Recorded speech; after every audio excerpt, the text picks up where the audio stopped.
Bonjour à tous, c'est Karine, bienvenue sur ma chaîne. Aujourd'hui, je vais partager avec vous la recette des carrés épicés de Bâle. Je vous mettrai tous les ingrédients dans le descriptif de la recette qui se trouve en dessous de la recette. N'hésitez pas à vous abonner et à liker pour faire grandir ma chaîne et à vous abonner pour être averti de toutes les vidéos mises en ligne. Je vais tout d'abord commencer par mettre le miel à chauffer pour qu'il soit un tout petit peu plus liquide. Alors moi j'ai pris du miel toute fleur d'un producteur de ma région. Vous prenez le miel de votre choix. Et je vais aller torréfier les amandes et les noix. Voilà, mon miel est plus liquide. Vous voyez? Voilà, et j'ai torréfié mes amandes et mes noix. Là, c'est de la farine et des épices à pain d'épices. Alors là-dessus, vous mettez vraiment les épices de votre choix. Moi, j'ai mis des épices à pain d'épices que j'ai acheté en Alsace. C'est une recette alsacienne, donc du coup, j'ai mis ça. Alors, si vous voulez mettre un peu plus de cannelle, vous mettez vraiment les épices de votre choix. Je mélange bien le sec. Alors, je rajoute dans mon mélange farine, épices, je rajoute le miel.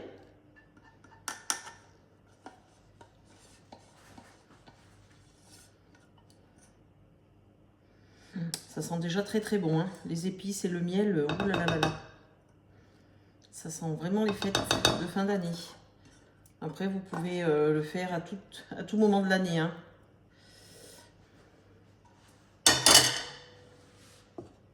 Je mélange.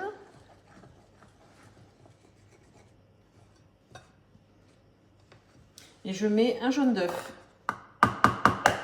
Alors, je garde bien évidemment mon blanc que je vais recycler, hein. Vous avez pas mal de recettes avec les blancs d'œufs sur ma chaîne. Et je mélange. Et vous mettez une cuillère à soupe, alors de kirsch. Vous mettez vraiment l'alcool de votre choix.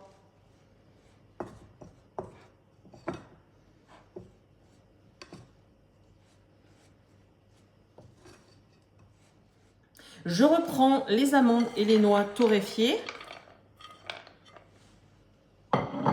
Je les concasse grossièrement. Alors moi j'ai pris des amandes et des noix. Vous pouvez prendre des noisettes, vous pouvez prendre des noix de macadamia, des noix de pécan, etc. etc. C'est vraiment le goût de chacun.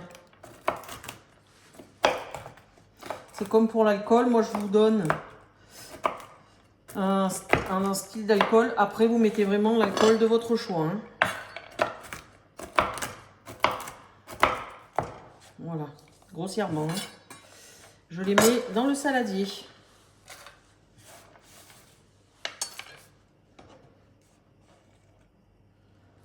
Je mets également, alors là il y a des écorces d'orange et des écorces de citron coupées en cubes que j'ai coupées, hein.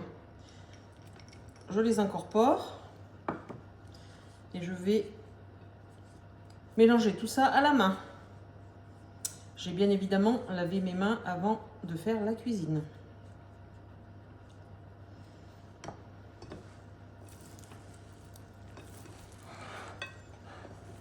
Et je fais ça jusqu'à obtention d'une boule. Les odeurs des épices, des fruits à coque torréfiés, les écorces d'orange et de citron, c'est un pur délice. Après avoir tout mélangé, l'appareil était un petit peu friable. Du coup, j'ai testé avant. Je l'ai mis dans du papier film et je le serre bien de chaque côté.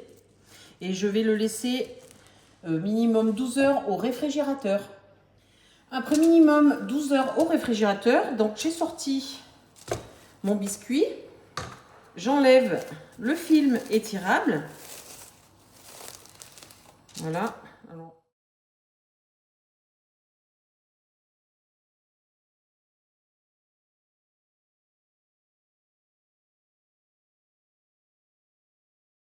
étaler en carré.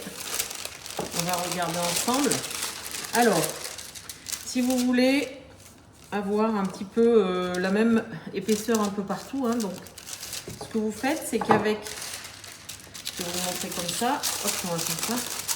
Une fois que vous avez votre papier sulfu dessus, ben voilà, vous faites à peu près pour avoir un petit peu droit, quoi. C'est comme ça. Ou alors vous prenez carrément un couteau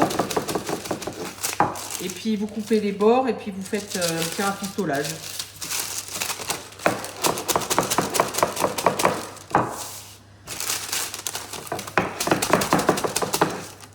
Voilà. Je vais passer à la cuisson.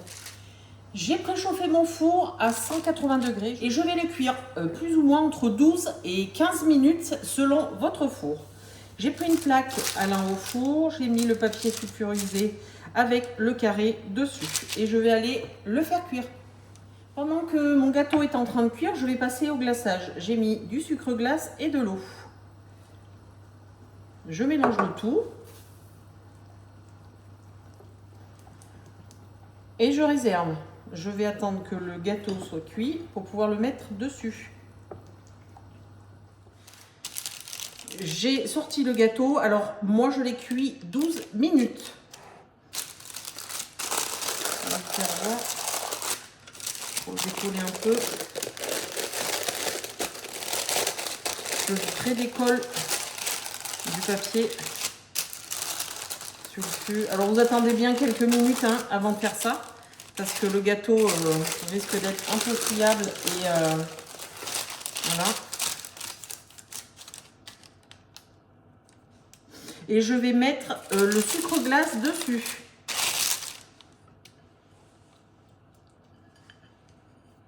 Ça fera un nappage.